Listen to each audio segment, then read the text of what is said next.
What is up, you guys? Naesam here, and in this video I'm going to be going over some tips and tricks about Mythic Chronomatic Anomaly. A lot of these tips will go for Heroic and Normal too, but the focus of this video is going to be about Mythic, and these tips are specifically for Elemental Shaman. So, without further ado, let's get started.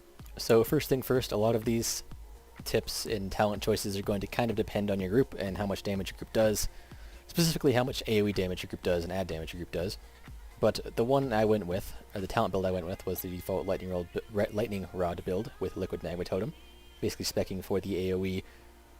This build being Totem Mastery, Ancestral Swiftness, Elemental Blast, Liquid Magma Totem, and Lightning Rod. And another thing is that it also, like, when you use your cooldowns also kind of depends on your group's damage and stuff.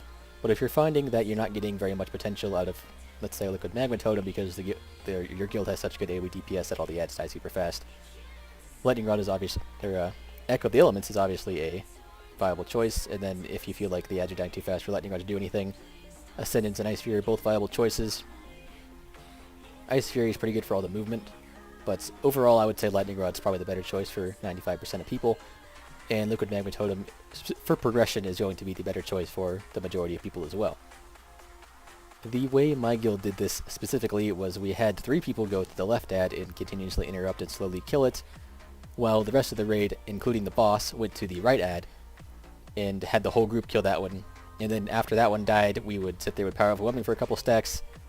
The Shaman healer went to the left to keep those 3 people up. I think he was one of the 3 people that was also part of the interrupt rotation. And then after Power Overwhelming, we'd run over to the other side and kill that ad with them, and kill the little ads, and then rinse repeat. The one downside of this is that once you interrupt Power Overwhelming, the boss actually gets vulnerable for 15 seconds by, I believe, 30%. This is something that most people don't actually know about because it's so hidden in the spell journal, but it's true, it does happen.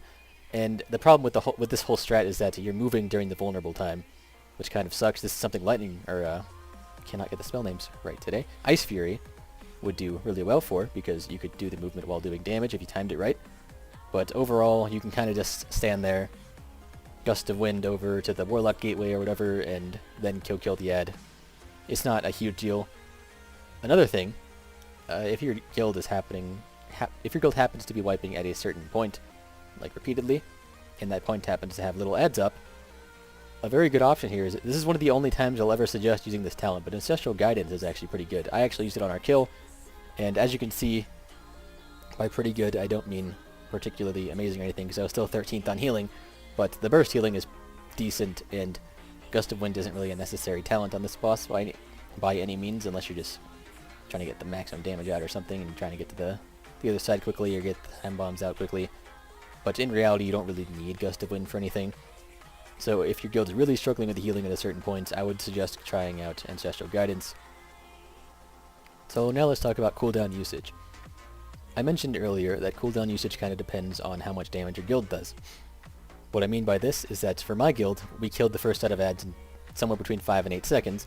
So if I were to use Liquid Magma Totem and Stormkeeper, I would lose half the Liquid Magma Totem because my Stormkeeper would be adding so much damage to that first set.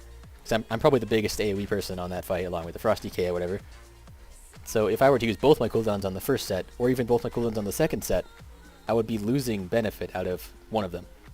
So the way I did this was I used Stormkeeper on the pole and on the second set, and then used Liquid Magma Totem on the first and the third set. And eventually they start lining up again, but at this point it's okay to use them together because, for one thing, generally the boss is going to stay there for a moment and the Liquid Magma Totem will continue to hit the boss. And people are no longer, during heroism, they're no longer bursting. So using both their cooldowns at the same time, you're not going to lose as much as you would at the start. So basically, in short, the way I did this was I used Stormkeeper on the pull, used Liquid Magma Totem on the first ads, and then used each cooldown as soon as they were up on the next ad set, next ad set directly following them coming off cooldown, regardless of if they were like together or not. And that seemed to work pretty well. Some people have found really good success with saving their Stormkeeper and using it on the first ad set, but those people have also openly admitted that their guild's DPS was not the best. Like, they lacked Demon Hunters and DKs and stuff to do the AoE DPS, the AoE burst to those ads. So it kind of depends. You have to like experiment with it and see how it goes. You should have plenty of pulls on this boss to figure things out. So I kind of suggest playing with your own cooldown usage and seeing what you like. The last couple of things I kind of want to point out is that, for one thing, using Earthquake on these ads, you have to kind of do it right. The ads, for me, if the ads last, let's say 10 seconds, I'm probably only going to use 1 or 2 Earthquakes, because after that it's just not worth it if the ads are going to die during the Earthquake. And 2, you have to try and get another Earthquake tick, if you're close anyway. Like, I'm at 15.24% haste. The next Earthquake tick after that's going to be 16.66%, so I might switch one piece of gear, like a ring or a neck or something, for something of similar eye level with haste on it, to try and get another tick. And this tick is going to do significantly more damage. You're going from 6 ticks to 7 ticks, that's a decent chunk of damage, and another chance to stun the ads, which is also really useful. And the next tick after 16.66, if you happen to have a ton of haste, is 33.33, so it's always worth just trying to push a little bit. Try not to lose very much eye level doing so, but if you can get that one more tick, it's always a good idea to do so. And while we're on the topic of Earthquake ticks and the stuns, I actually found good success with Sefus on progression on this boss. On farm, we kill the boss, or we kill the ads really quickly, so it's debatable.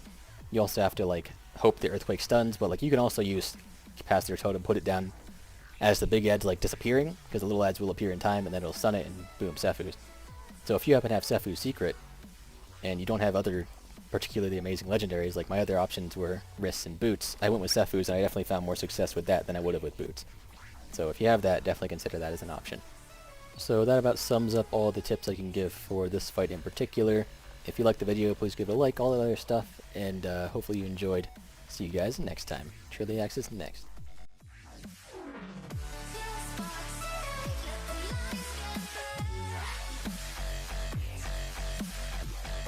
Wow.